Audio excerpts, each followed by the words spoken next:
Mr. President, is it good afternoon? Good afternoon. Ladies and gentlemen, good afternoon and welcome to this interactive forum. I and the Tony Elumelu Foundation are happy to host this interactive forum with the President. President is no stranger to Nigeria. He's no stranger to Nigerians. He lived and worked in Nigeria for some time.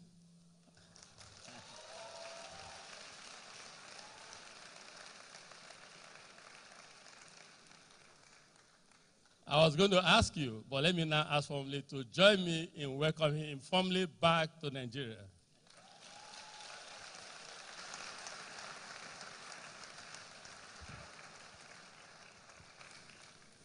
Equally importantly is the fact that the President is not new to entrepreneurship. He understands your language.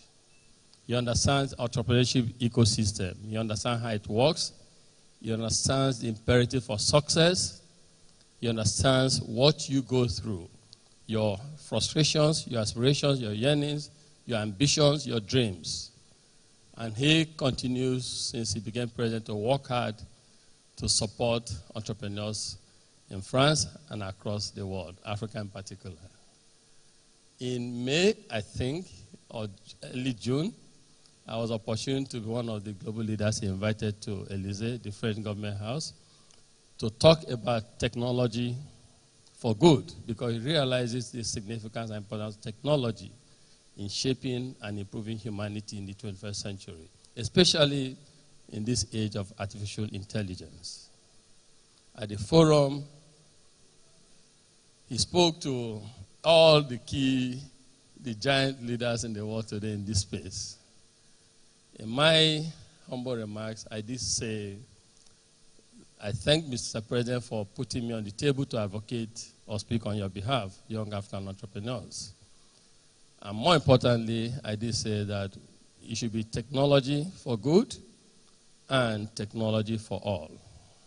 And I'm happy that Mr. President is here in Nigeria, in Africa, to again demonstrate his love for entrepreneurs and entrepreneurship. Again, I want us to clap for Mr. President for this.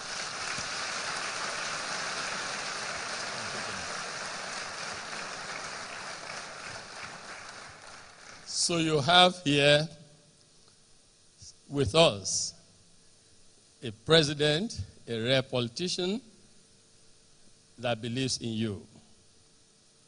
He believes in young entrepreneurs. He believes in your dreams. He believes in your aspirations. And he works hard to make it happen.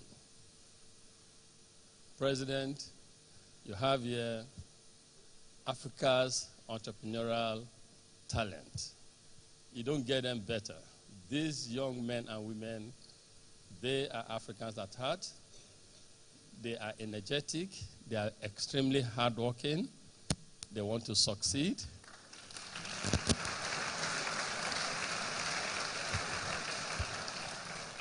They know what their success means for Africa. But they are held back. And I hope that in the course of the interaction here and dialogue, and your visit this time, and also your visit across Africa, and your interaction with African leaders, that we can achieve one thing, and that is how to prioritize our youth, how to realize that the future of Africa belongs to them. I continue to preach and advocate that entrepreneurship, entrepreneurs, and those they inspire are the lifeblood of Africa's transformation. And you share this too. And that is why the Tony Elumelu Foundation decided to support young Africans with $100 million over a period of 10 years to create 10,000 African entrepreneurs. We've done 4,000, we have 6,000 to go. And we believe, and we speak to our friends, that it takes two things. These young Africans are ready to succeed. And they realize that their success is not just for themselves, but for the entire community. We need our government to prioritize them. And we also need some of us in the private sector to realize that they need, just as we had, democratization of luck, access to opportunities. They need all of us to support them. And they need us to invest in their future so that collectively all of us can make Africa great. I say to my colleagues and also friends that we are not defined by the resources or the bank account that we have, balances we have in our bank accounts. What defines us ultimately is the kind of impact on humanity that we're able to make, the kind of legacy that we leave in turning lives.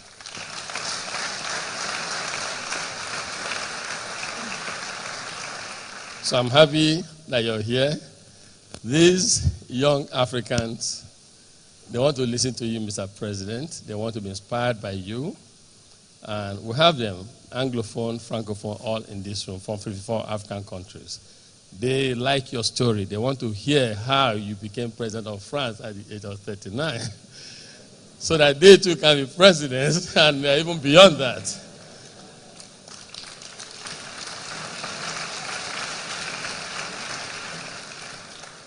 Mr. President,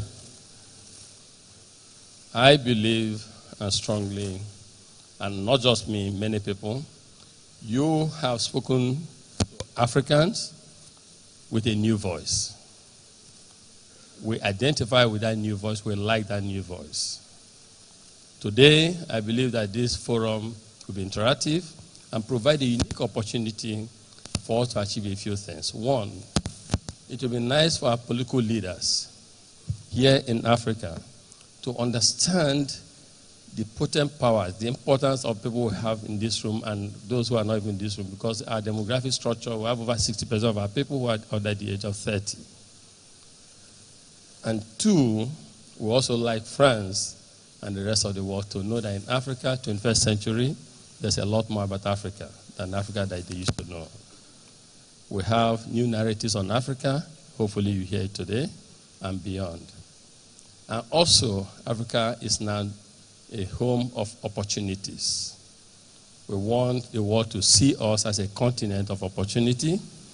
So, Mr. President, we like your voice, we like your tone. I welcome you to Nigeria and to Africa. Thank you.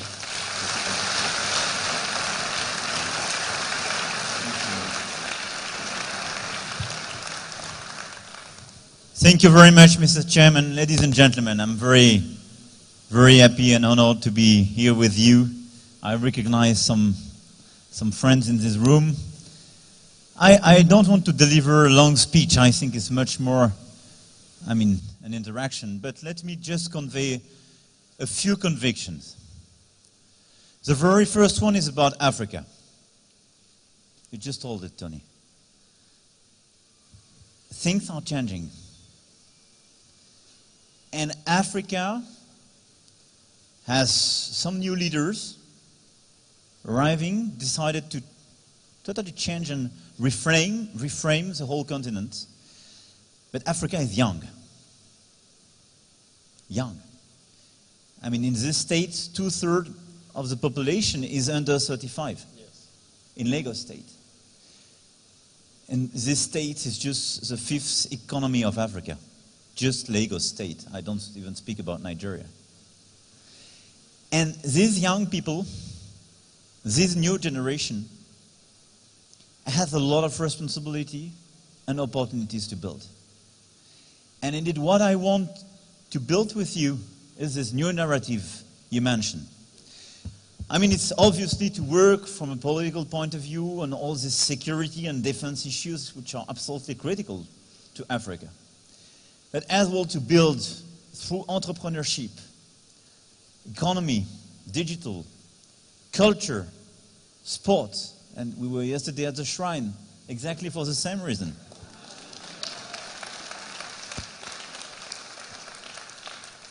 And Femi should be around. Femi Kuti, are you here? I think he's an entrepreneur. Femi, where are you?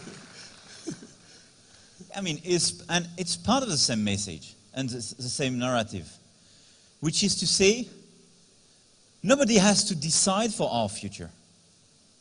We are the one to decide. Nobody has to lecture us, but which means that we have to take our responsibility.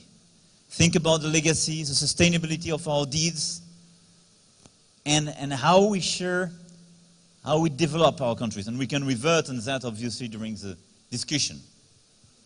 But this new narrative is just to say Africa is the one to decide for Africa, to explain about Africa, and to create its own model of entrepreneurship, but its own culture, and to explain it to the rest of the world.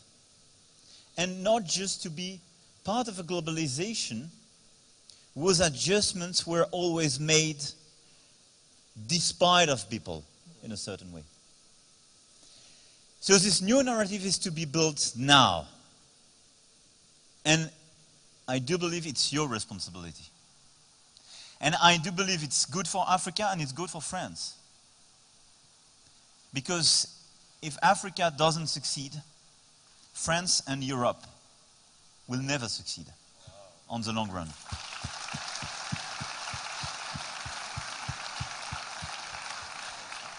For two very simple reasons.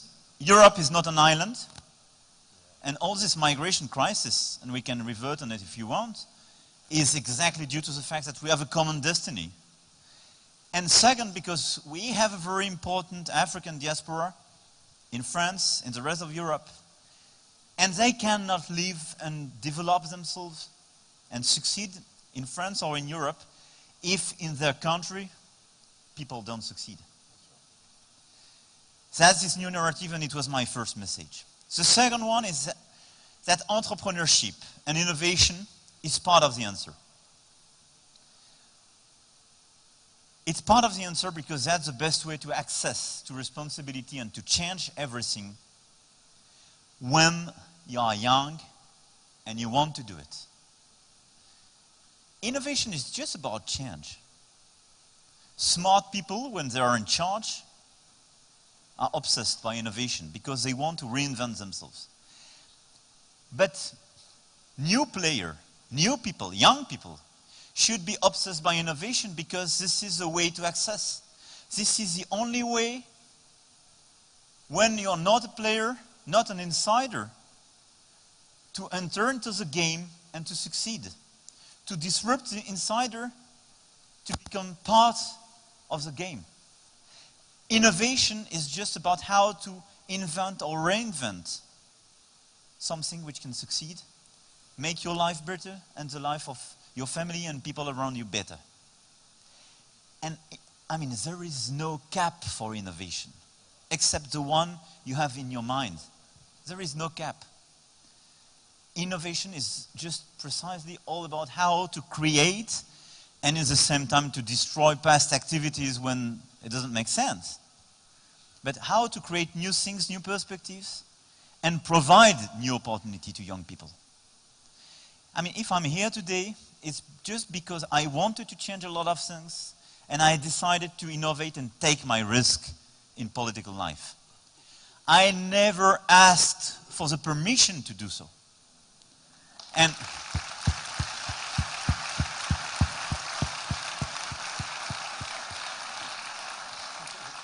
And guess what? Even when I tried to get some advice from the insiders of this game, the first advice was, you should wait a little bit. Wait a little bit. At a point of time, it will be for you. But not now. Never follow this kind of advice.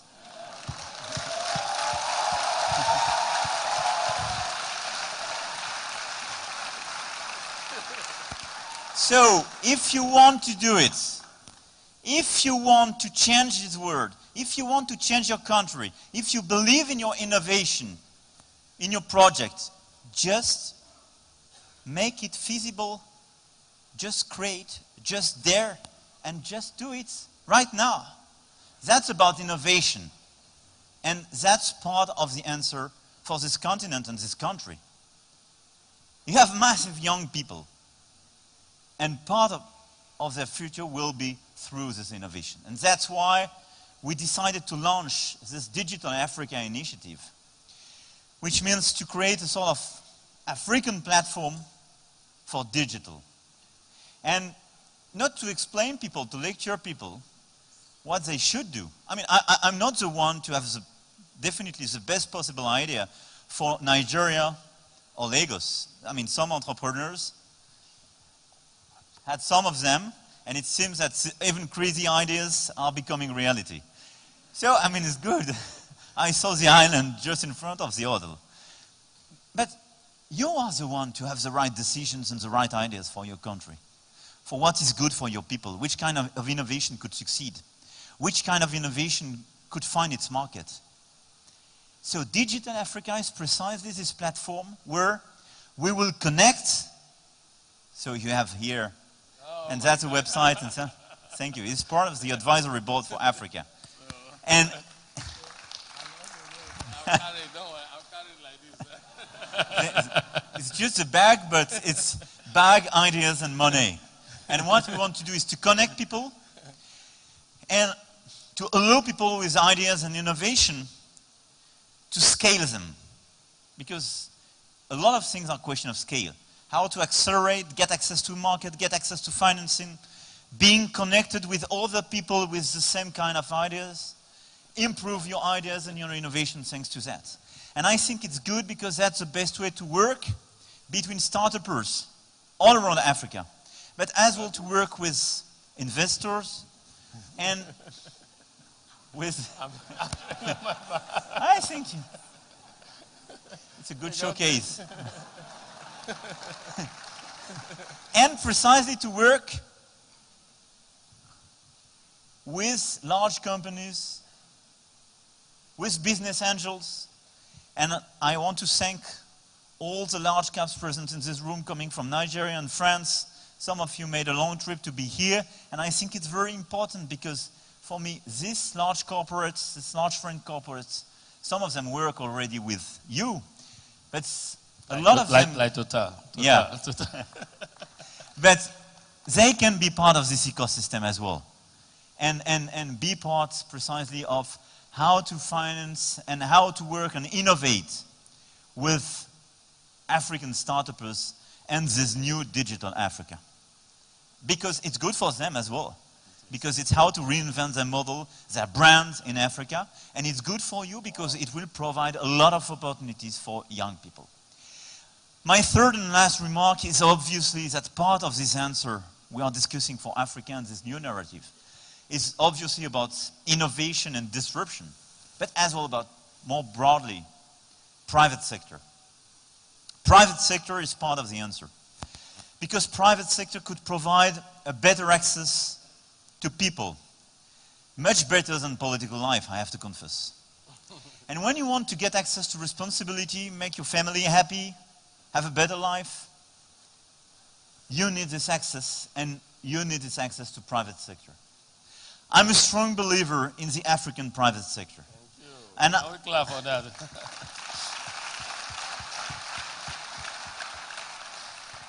Because I think that's the best way by African business people, for African people, to change the continent and change the countries, and to make it for people, and not for foreign business, with foreign business, despite of your people.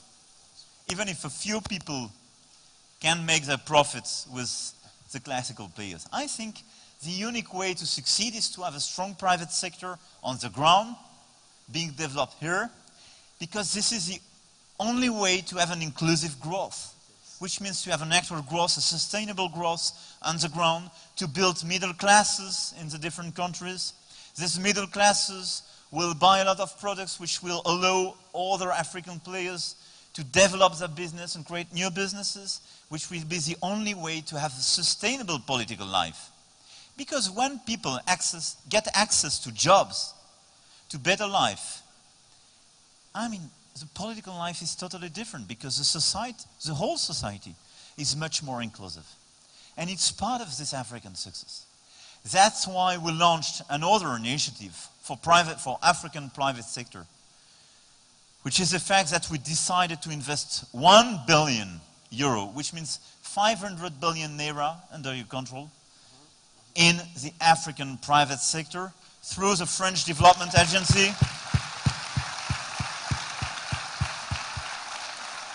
That's him, Remy. That's him, yeah. Exactly. Through the French Development Agency, which is part of Digital Africa as well, obviously, and different French structures. And we want now to gather a lot of other players, a lot of African and European tycoons, business angels, and business players to build this platform, to develop, leverage, and accelerate private sector in Africa. That's it. I don't want to be longer. I will answer all your questions, but that's the 3 messages I wanted to convey for you today. I believe in this new narrative, in innovation, and in the private sector. Thank you, Tony. Thank you. But I want to. So, ladies and gentlemen, where do we start from? So, we have a president is facing this way. So, yeah, let's get the first shot.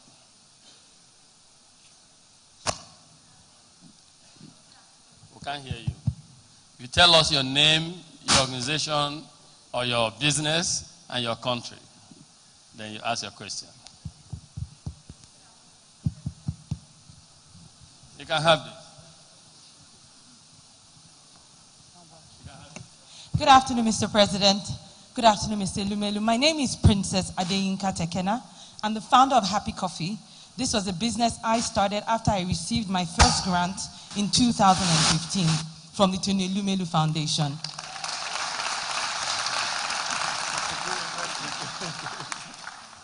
It will interest you, from my studies, I found out that there is a new trend of populism growing in continental Europe. And we also found out that there are a lot of trade wars going on amongst competing nations, right? I want to find out from you, is global trade dead as we know it? That's number 1. Number 2, I want to find out if entrepreneurs like myself in Africa just need to look inwards into African markets. Because you and I know that Europe is close to African businesses and African markets. Will those markets ever open up to us? Thank you.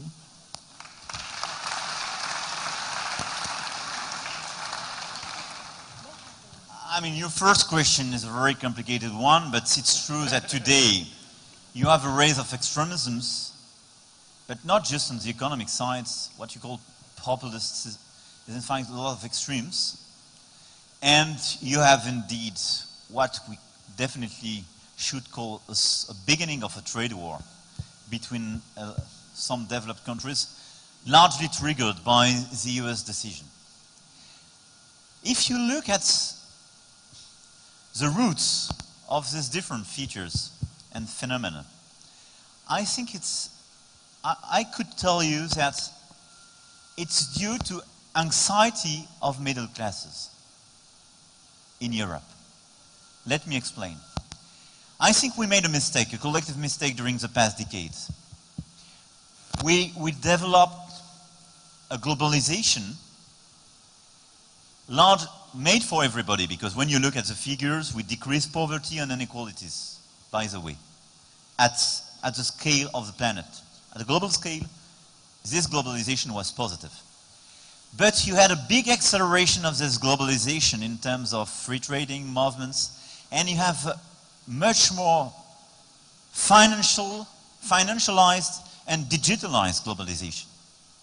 And the consequence of this new phenomenon in acceleration, concentration of wealth on the 1%, the top 1% of people.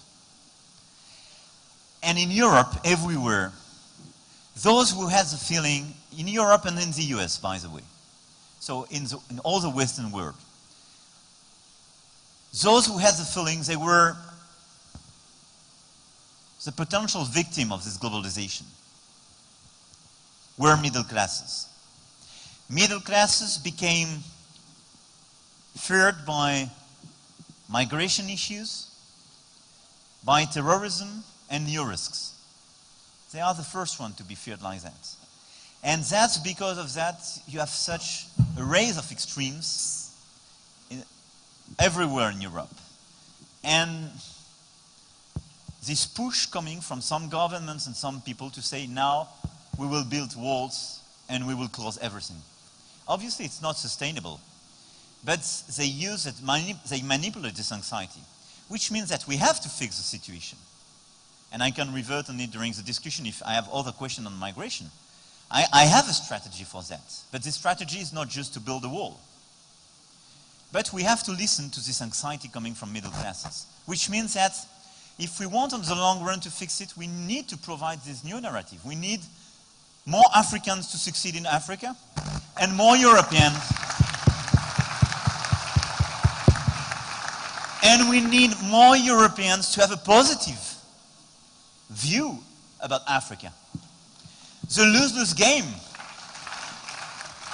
The lose-lose game is to have extremists in Europe playing on fears and sometimes on racism and saying African people are losers, they want to invade us. And is to have African people saying it's impossible to succeed in my country. I have to reach Europe, even taking the most crazy risks. And, by the way, making smugglers richer and richer. That's a lose-lose game. I do believe in a win-win game, which is to say, let's help Africa to succeed. Let's provide new hope for African youth in Africa. And let's explain European people that it's part of the same story and the common destiny, and increase common circulation and cross common experiences. Trade is part of it, and trade war has the same trigger.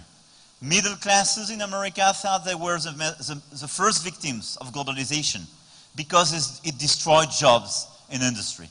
And I think trade war is a bad answer. Is how to close the countries and how to build new tariffs, new barriers. You will increase costs, kill jobs, and it doesn't fix the issue for middle classes.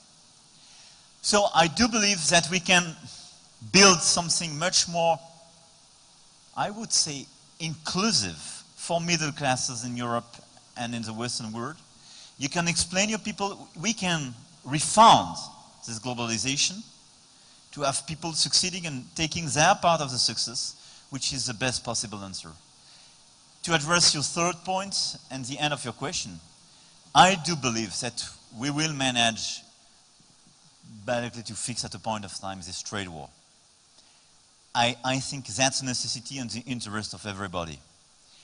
And that's why I do believe that's the right perspective for African entrepreneurs, for European entrepreneurs, is to pursue precisely this cross-market experience, this access to other markets, and this trade developments.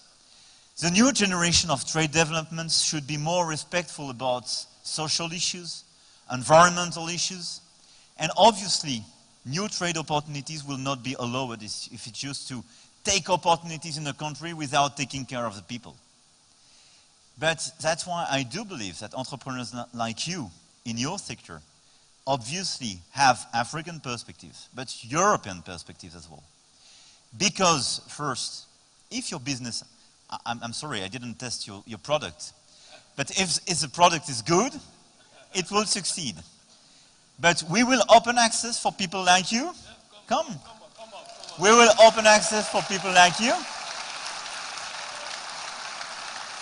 And if you provide a positive image, a positive brand, and it seems to be come.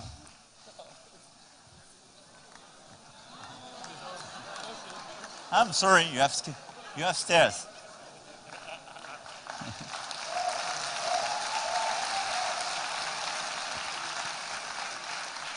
So what is your product? So 17 states in Nigeria can grow coffee. Only 2 are growing presently. I work with farmers in Taraba to ensure that an average Nigerian has access to locally grown coffee. We need to rejuvenate our farms, and we need to create new farms for the future.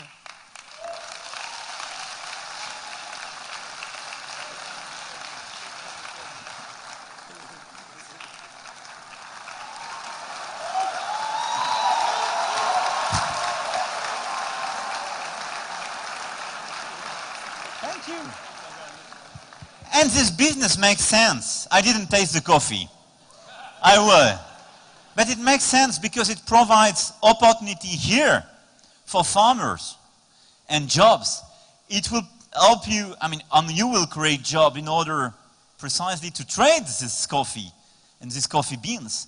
And because it makes sense and because the message is positive, the brand could be very strong. And I don't believe one says that an innovation or a brand could be successful if the message and the values don't make sense. And that's why you have a lot of trade opportunities in Africa and in Europe because of that. Because it makes sense. And the problem we have in a lot of countries, it's true for Europe as well and in France. Sometimes we develop some sectors, some business with arrangements with our values. We have to change. We are changing. We will help these companies to change. You will succeed, I'm sure. Thank you. Clap again, please, for this. So let's hear from this segment.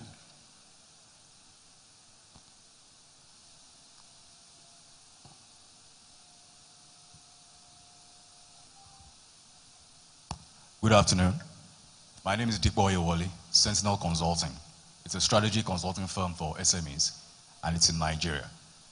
Mr. President, you essentially broke the political mold in France, and some will say globally.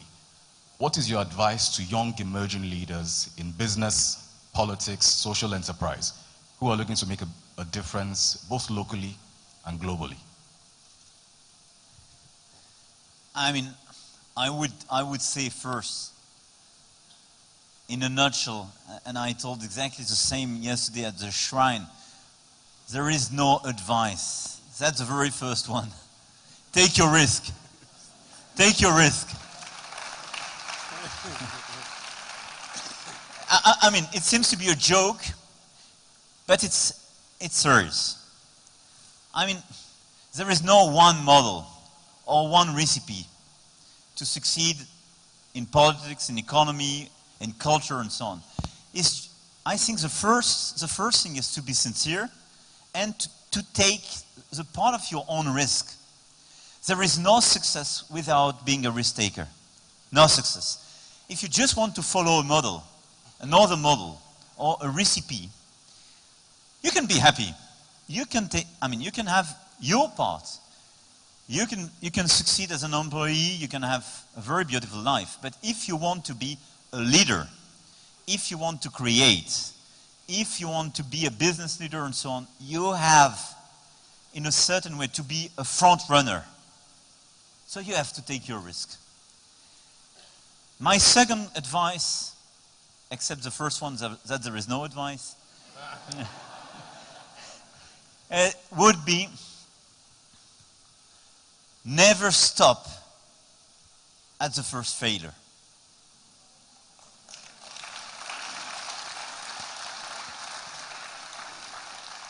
Because when you try, you fail. You can fail. If you don't fail, you become dangerous for yourself. It's just because it means it will happen. So be obsessed by the potential failure, but always learn for your own failures. But when you fail, it's not so important. I failed a lot of time. I failed in different fields. I didn't want to become a politician. I didn't want to even become president. It's just, I think the main reason is probably first because I learned from my failures and because too many people told me it was impossible.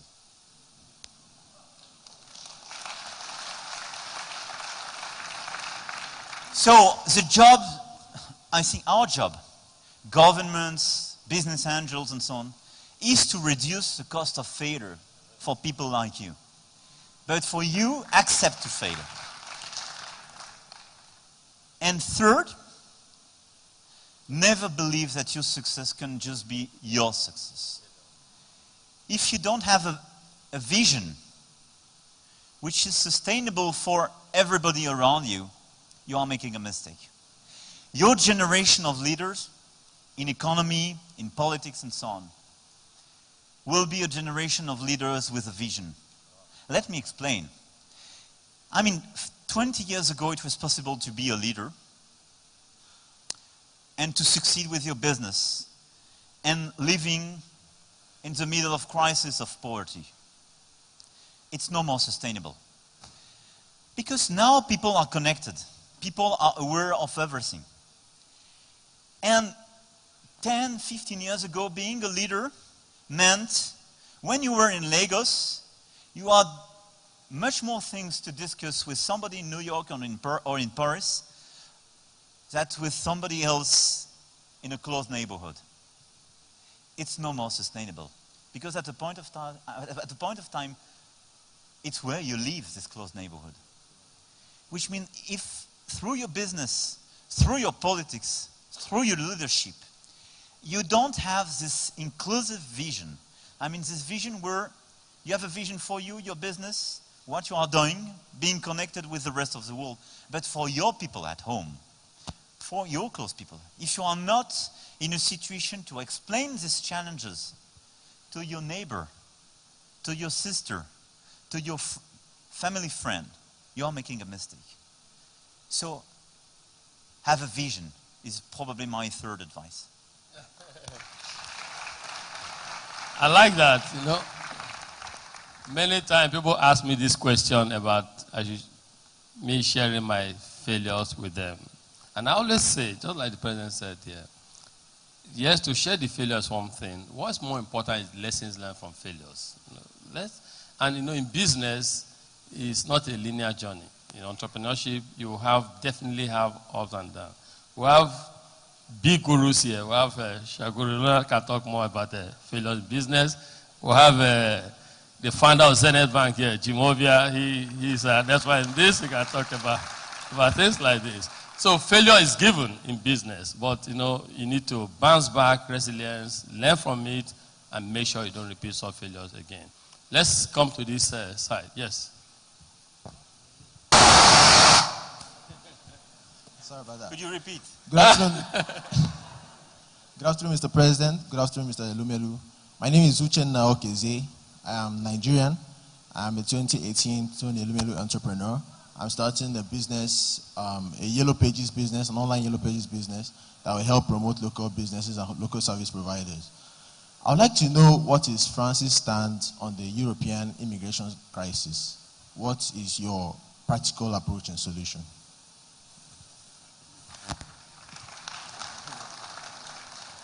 That's a huge issue. Europe lived 3 years ago a first wave of immigration coming from Syria, Afghanistan, and this region, with a lot of people leaving their countries because of war, and they get asylum in Europe. It created a lot of tension because it's something to get more than 1 million people arriving in Europe and being protected, but that's a pressure, and it created some tensions like your colleague described them. Now, what we see and what we are experiencing is a new wave of immigration coming largely through Libya from Africa, and another one coming through Morocco and Spain from Africa as well. Let me say first that we should not mix everything. And I want to make two precisions. First, migration between Africa and Europe, it's not brand new. People are becoming crazy everywhere.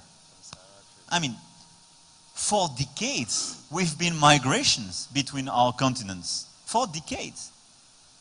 And our job is to integrate people, and where my country probably failed a little bit is because of a lack of political energy and a lack of development, collective development, and we will discuss that with a lot of some private sectors present in this room precisely.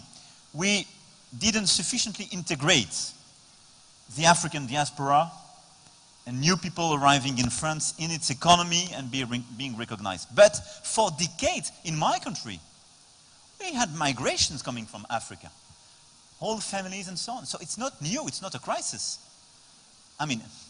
And this diaspora is made by our common history and the fact that there is a common language with a lot of countries in Africa and a lot of common families and so on. So first, that's the first distinction. Let's stop with these crazy ideas. Migration in its own is a bad idea, or it's just a crisis. It's a global phenomenon. It always existed, and we have it. The second point is that when you speak about migration, I don't like the word, because first you speak about people. People who took a lot of risks through the desert or the Mediterranean Sea, losing their lives, living in very difficult situations, spending months, not to say years, in camps, being exploited by smugglers. But we have a distinction. Some of these people are eligible to asylum because they are in war in their country. And they are at risk because of their political ideas or because of their religion. And this one has to be protected in Europe. It's part of my constitution in France. So no question, these people will always be welcomed and protected because of the asylum rules. And on the other side, you have a lot of people leaving their countries and taking all these risks for economic reasons and because of the lack of economic perspective and opportunities. And these people, given the magnitude of this wave, cannot be accepted. At least all of them. You can accept part of them where it's sustainable for your economy and your country. But you are not due to protect them because they come from a country in peace. And if you look at the migration crisis, as we say, i.e. this new wave, which is diminishing, by the way, the peak of the wave was last year. You have people coming, some of them coming from Sudan, Eritrea. That's a crisis. Political difficulties, wars, and so on. But a large majority of people coming from Africa came from Senegal, Ivory Coast, Guinea, Nigeria. I mean, look at the situation. These countries are in a better situation than a decade ago. And people who are leaving their countries are not the very poor people of these countries. They are very often middle classes, low middle classes, where the family can pay in order for them to pay the smugglers and go to Europe. So in Europe we have crazy representation, crazy visions about that, because we mix everything. But what we have to do is obviously first to fight against smugglers. That's my top priority. That's what we do in Sahel. That's what we want to do with Libyan government. That's why we have to fix the Libyan situation, to stop that.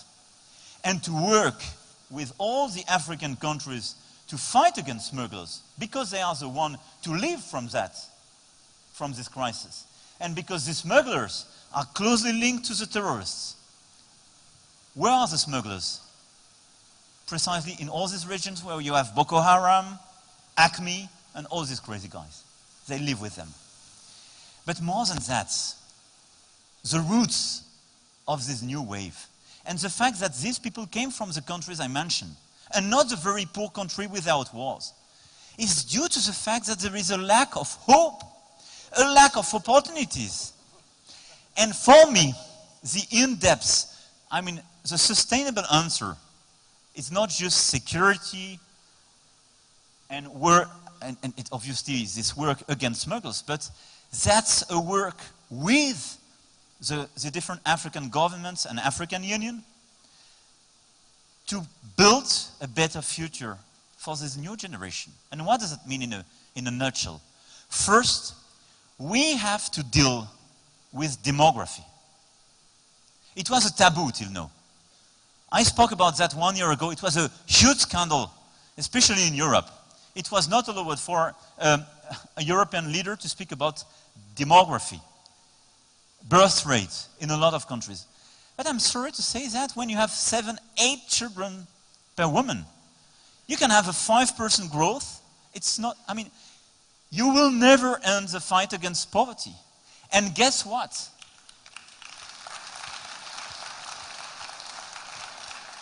And a lot of people trying to tell me, my friend, it's part of the African culture, you should not say that.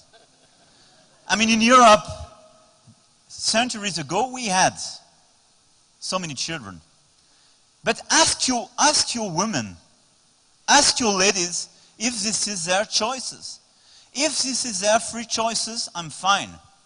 But when this situation is due to forced marriage, when this situation is due to the decrease of education for women and girls, it's crazy. It's crazy. And that's why you have very, very bold leaders in Africa today. I mean, President Issoufou in Niger, for instance, he fought against forced marriage. He invested a lot on girls' education. That's the very first pillar. To me, I multiplied by 10 our investment on girls' education in Africa.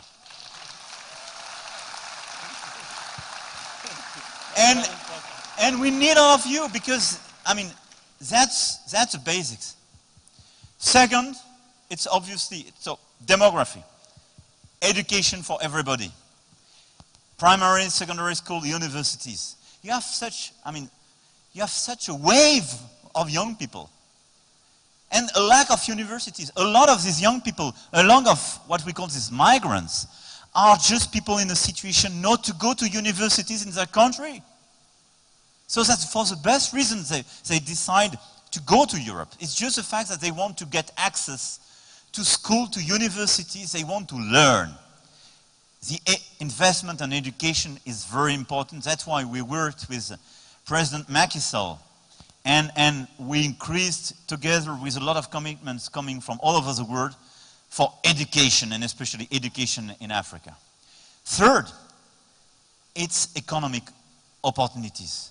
It's business opportunities. It's involvement of private sectors. A lot of these people just want to get access to jobs and to live. I mean, do you think it's a free choice, and that's a perspective, to make thousands of kilometers, to take all these risks, to have the perspective to live in a poor neighborhood in Europe with the privilege to send some money every month to your family home? It's crazy. Those who think it's a privilege are just crazy. What these people want is to succeed in their country. And they want to have the opportunity to do so. That's the actual solution. That's my view for that. It's a long-term perspective, but where we have to resist to emotions and short-term emotions. We have to resist to protect and get this message understandable for European middle classes to avoid a new gap. And we have to work with African governments precisely to win these different battles.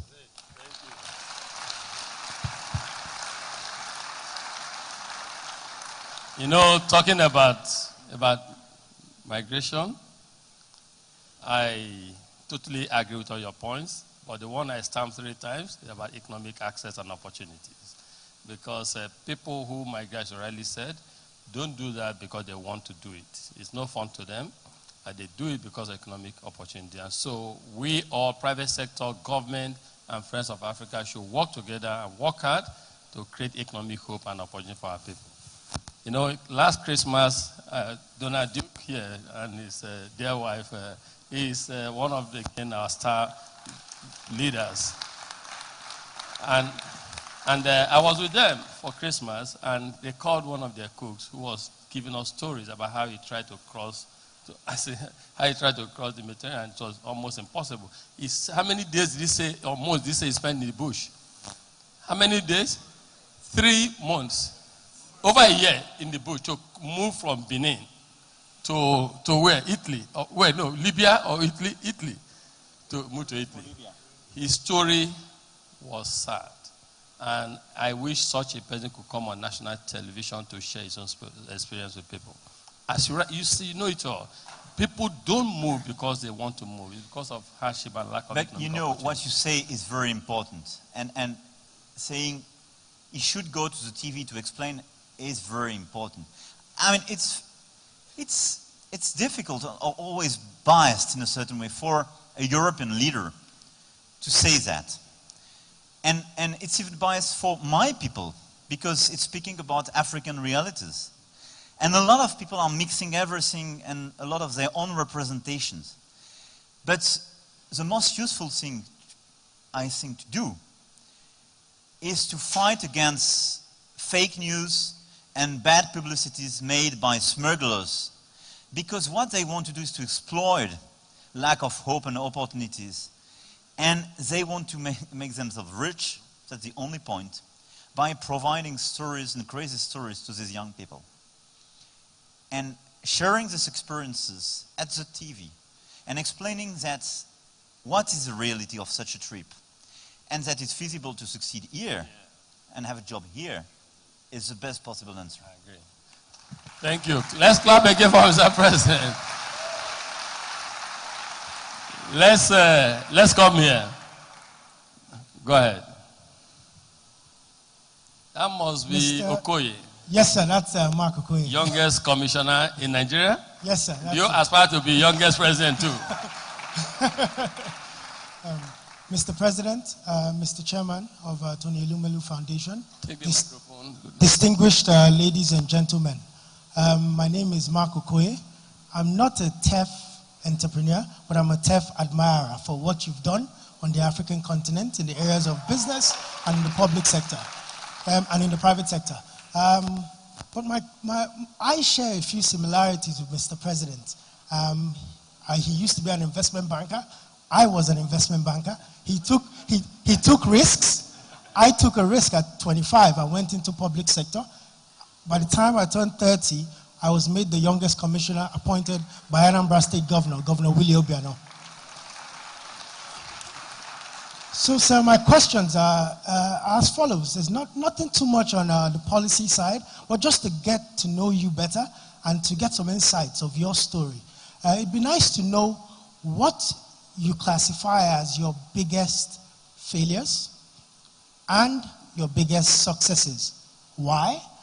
Then the second question is, given your experience in the private sector, how have you been able to leverage that in the public sector? And would you advise young people here that it's good to get the best of both worlds before going into the public sector? Thank you very much.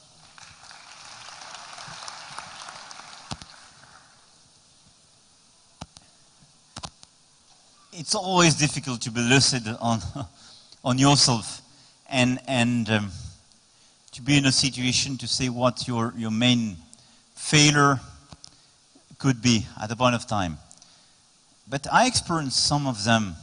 I first wanted to become an academic. And I failed at the very beginning to do so. And it was probably a chance and an opportunity, because it pushed me towards some other perspective, and I became a civil servant. And after a few years, I became an investment banker, and after a few years, I became, I would not say a politician, but I became a minister, and afterwards, I ran for election. I think these very first failures, not to get access to my first perspective and what I had in mind, made me stronger. Because it pushed me to reinvent something else, to try again. And as I told to your colleague, not just to be, I would say, the hostage of my own failure, and obsessed by that. And I think my main success is probably what I did right after. Your main success are those you don't see. But the fact that from a private point of view and a professional point of view, I reinvented right after what I wanted to do. And you can see this actual success just on the long run. This big success is not just an election. It's what you built before. And the consistency of what you built before. Consistency of what you built before. Because I have to say, my main bet when I ran for elections in France was I always made the assumptions, and I'm deeply convinced that people are smart and see everything. And a lot of classical politicians were used just to convey classical message of the party, I would say, to our people. And French people were perfectly aware of the situation, of the fact that the classical political life was framed in a crazy, following a crazy way. And they see when you are not sincere. And I think that's the case for all the people.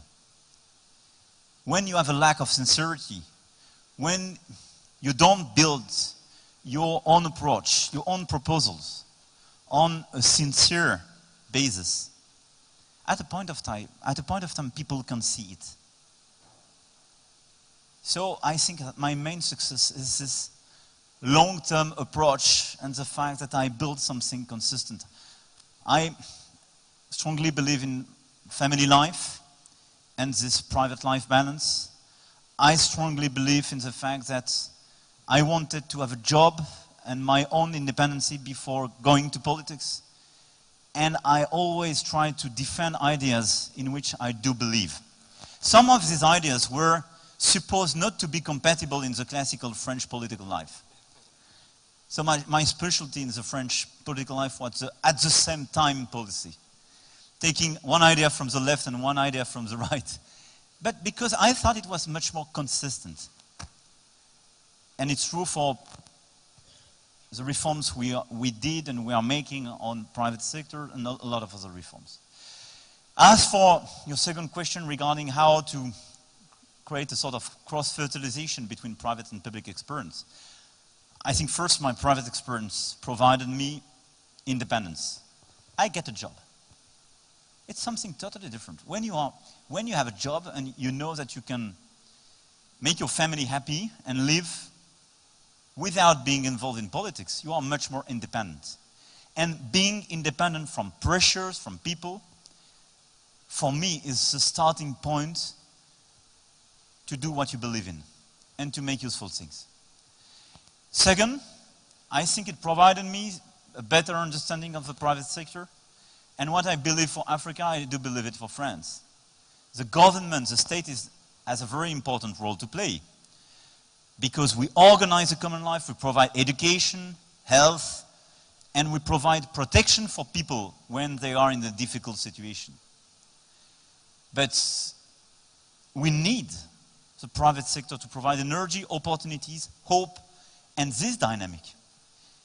And understanding the private sector, this dynamic, the entrepreneurship was useful to me as a politician and now as a president, precisely to try to accelerate this trend.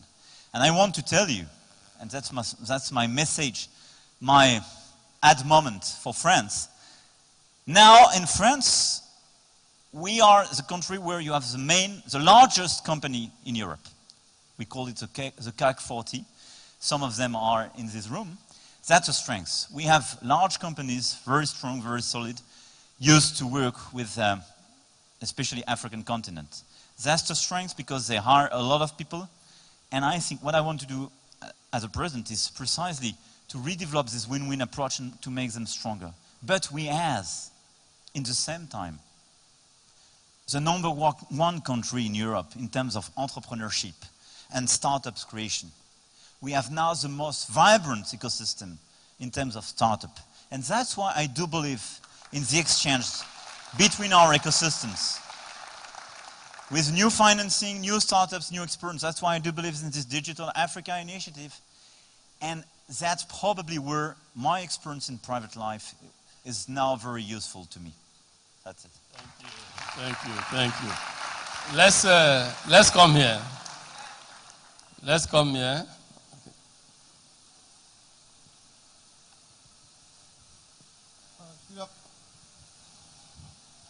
Hello.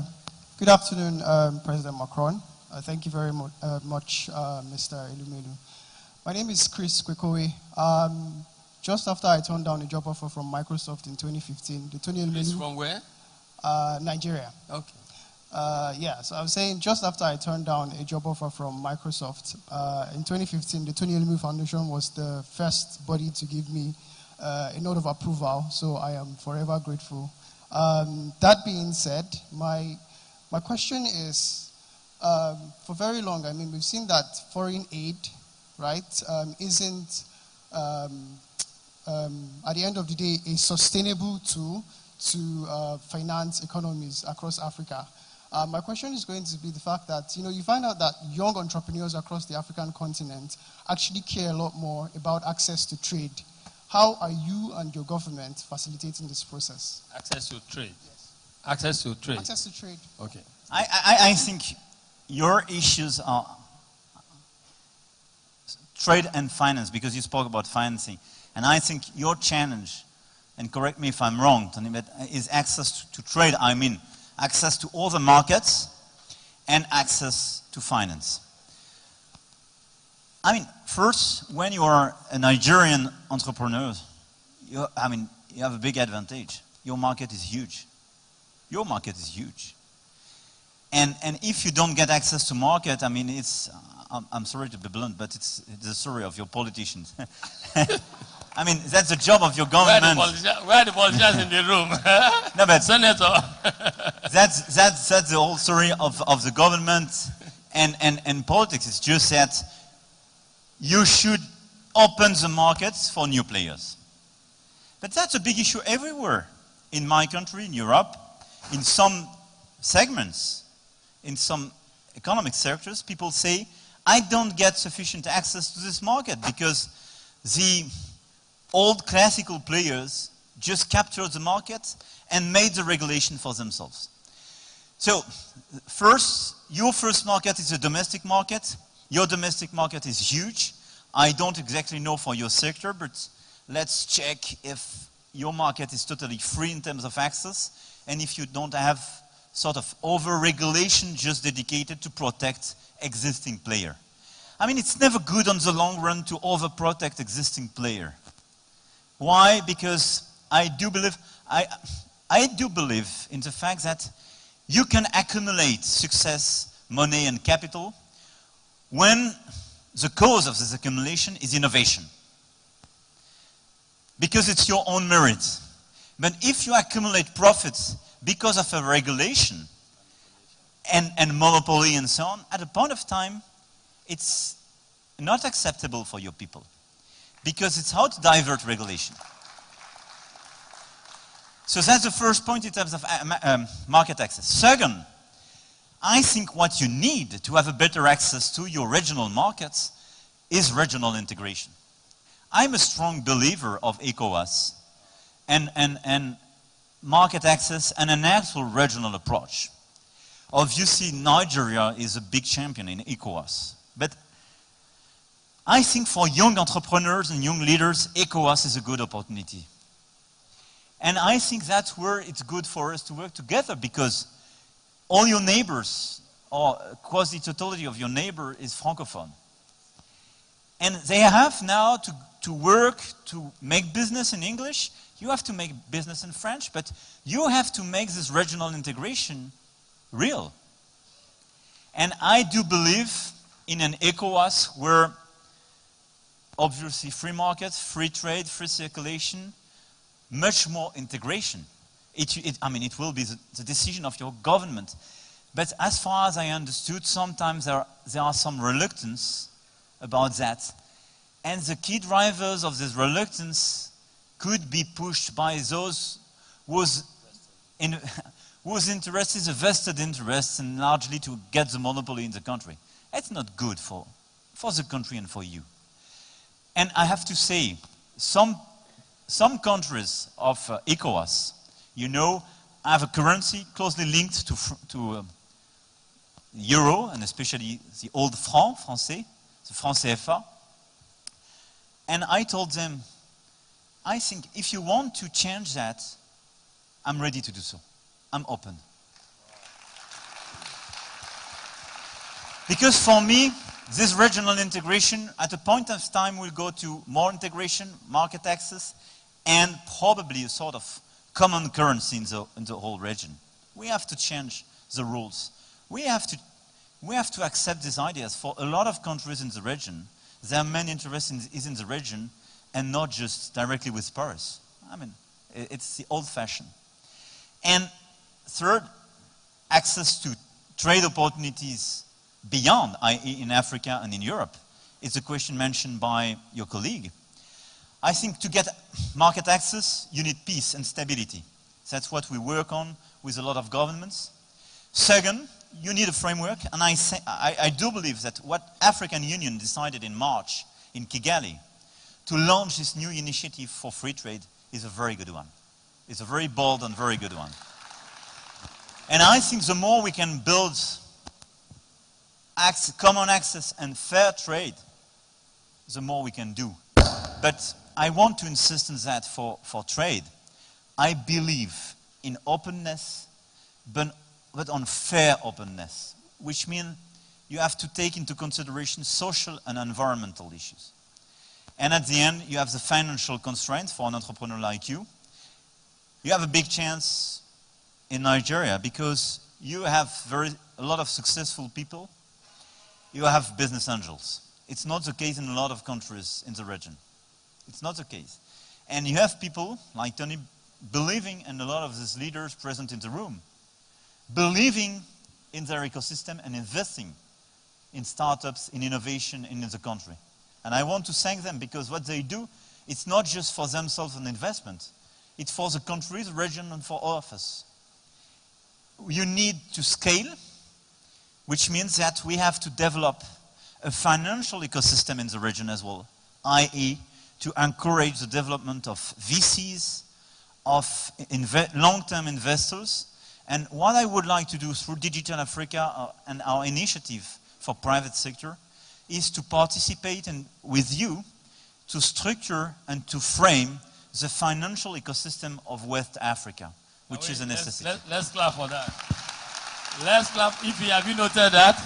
And interestingly, you're sitting next to Remy. Remy, note that very well. So here, okay.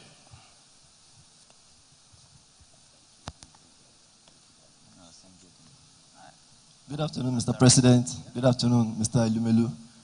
I'm Josiah Oluwole Fisher from Nigeria.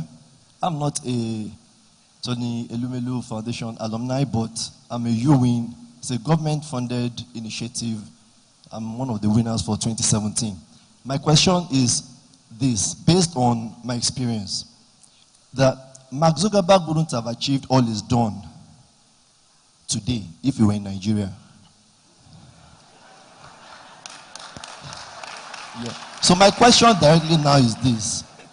What is your advice, or how will you advise Nigerians to achieve their technological dreams in spite of so many challenges? For example, you mentioned innovation, government intervention, you mentioned access to funds. As a UWIN enterprise winner, since March, we've been given the training, but no funding yet. Electricity and other things. So what would be your advice? How youths and Nigerians can achieve their technological dreams in spite of so many challenges? And what did Mark Zuckerberg say here? No, you said that Mark Zuckerberg would not have succeeded if he were a Nigerian. How can Nigerians succeed? Take it one by one. Look, I addressed some part of your question, but let me share a conviction. We spoke about migrations. We spoke about very bold people, and when you speak and refer to precisely the American innovation ecosystem, you speak about a lot of people, and they were, not all of them were not totally Americans. Just for you to bear that in mind. It seems that Steve Jobs came from a family of Syrian refugees. So, it's just your nationality is not part of your ability to succeed. President, can you repeat that? I'd like us to listen to that again, please. What you just said now. No, my point is to say, it's not your nationality and your ID which will say you can succeed or not, except if it's in your mind. So, I don't know your peculiar situation, and I'm not here to make an arbitrage between the government and Nigerian entrepreneurs. But I do believe that if you think for yourself that being a Nigerian makes you, in a certain way, unable to succeed, you will never succeed. Whoever you will be. Whatever your idea will be. Because precisely what you have to promote, what you have to do if you want to succeed, is to take this part of risk. And I have to say, precisely because you are a Nigerian, because you dare, you can become one of the greatest success of the upcoming century, because it's probably more difficult than in the United States. But to be clear with you, it's true that when you start as a startup in Nigeria, the precondition, the ecosystem, is less favorable than in the US on Silicon Valley. You're right. You're right. But if you succeed given this condition, if you dare, if you fight, if you don't persuade yourself that it's impossible because you are a Nigerian, if you found allies, partners, financiers, if your ideas is the right one, and you succeed, I can tell you, you will be such a role model that you will convince a lot of people in the region. And Mark Zuckerberg or any other startups or leaders coming from Silicon Valley will not be the star here. You will be the star. Because you will be in a situation to embody that. So please, what I want to do is not to export my startups. I'm not teaching you or lecturing you saying, I want my startups to become your role model. What I think is good for Africa and for you is to build your own role model. So I have another way to answer your question. Mark Zuckerberg will never become Nigerian. And you live in Nigeria, and Nigeria has to succeed. So please, just invent the new Mark Zuckerberg being Nigerian, Senegalese, Malian, and so on and so on. That's what Africa needs. No complex. Ladies and gentlemen, just one last comment, just 30 seconds, because the President has been standing. It's been a long day for Mr. President. Mr. President, we have one of our prides here. We have Jim Ovia, the founder of Zenith Bank, a great entrepreneur. Jim, say something. You have the floor. Take 30 seconds. No, from the President. You see, this red and this red, I don't know which one is it. Your Excellency, Mr. President, we feel so glad that you are able to come to Nigeria to inspire our youths. I know when I spoke to my brother Tony and he told me about this wonderful idea, I said, look, I'm not a youth, but he said, no, I should come. You look like one. I said, I'm truly not a youth, I'm more like a father or a grandfather. He said I should come, and I feel very happy. I would have missed a lot if I didn't come. You are very inspirational, and I have to thank you so much for coming to inspire all of us. And I have even more ideas from what I've learned more by coming here, so I can also help to empower others. And Tony, thank you. Tony himself, the founder of Tony Elumelu Foundation, he's a brilliant young guy, very brilliant, and we are extremely, extremely very proud of him for participating and coming up with brilliant ideas that will empower so many youths in the country. And hopefully some of my children will register this Tony Elumelu Foundation. So thank you so much. Thank you. Thank you. Thank you. What? Mr. President, 30 seconds, okay? Okay, go ahead, 30 seconds. 30 seconds. Hello. Hello, Mr. President. I'm a Tony Elumelu entrepreneur from 2015. I'm from Sierra Leone. My business uses drones to monitor construction projects. It's very good to hear the news of the AFD investment in African entrepreneurs and you raising that amount to $1 billion. And I would just like to say thank you, Mr. President, for making this commitment. And we look forward to working with you. Thank you. Thank you. Note? Remy, perhaps just to explain.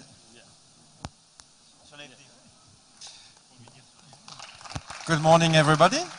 Pleased to be here with the President. Just to tell you that we will sign with Tony an agreement right now